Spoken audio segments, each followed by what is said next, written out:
So we did have so we rehearsed for like a half hour earlier this week. Well, that's the thing when you study jazz, you're more or less studying the tradition of it. So when someone slaps a chart in front of you, you're like, check it out. We more or less figure out our roles. On the trumpet, it's usually a single line instrument, not playing a lot of harmony often. It's possible.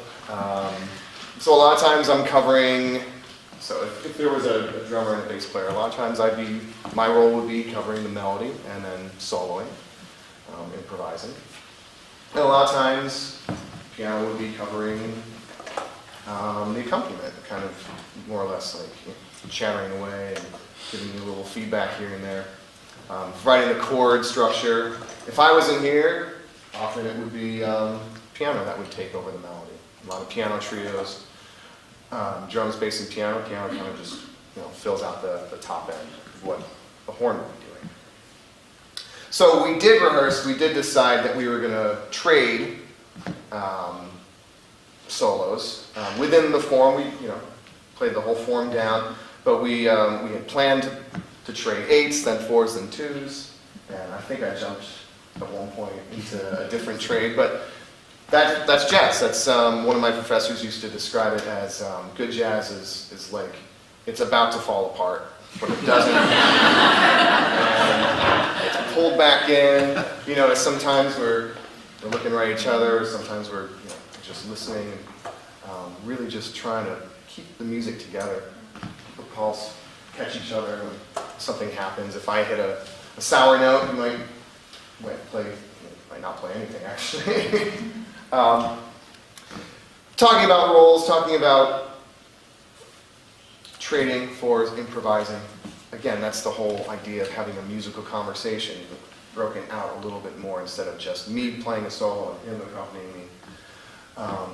Or if he was soloing and the band was accompanying him. Improvising is obviously, it can be a solo thing, but Dan's also up here improvising as well. He has a chart. If you can see what he's looking at, he's got the melody written in, he's got chord symbols, and that's about it. So everything that he's coming up here, years and years of practice, knowing just about what to do, when to do it. We're just having a different approach.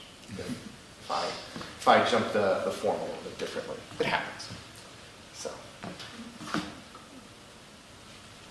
there's another thing, another tradition in jazz of taking the same melody but reharmonizing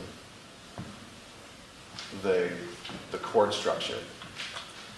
And this final piece that we're going to play is just that. I decided to reharmonize 4 yet again, another piece of 4, just because I wanted to present it a little bit differently, interpret it differently, not just with the melody, but with also the underlying structure. And we're going to decide to take it much slower, not necessarily going to improvise in a standard, I play a solo, he plays a solo kind of situation. So it's going to be a little bit more, vibey, spread out, vibey, moody.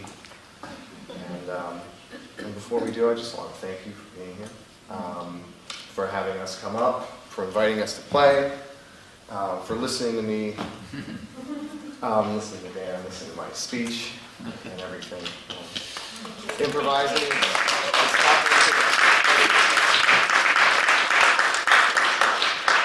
It's still 4, but yet it's different.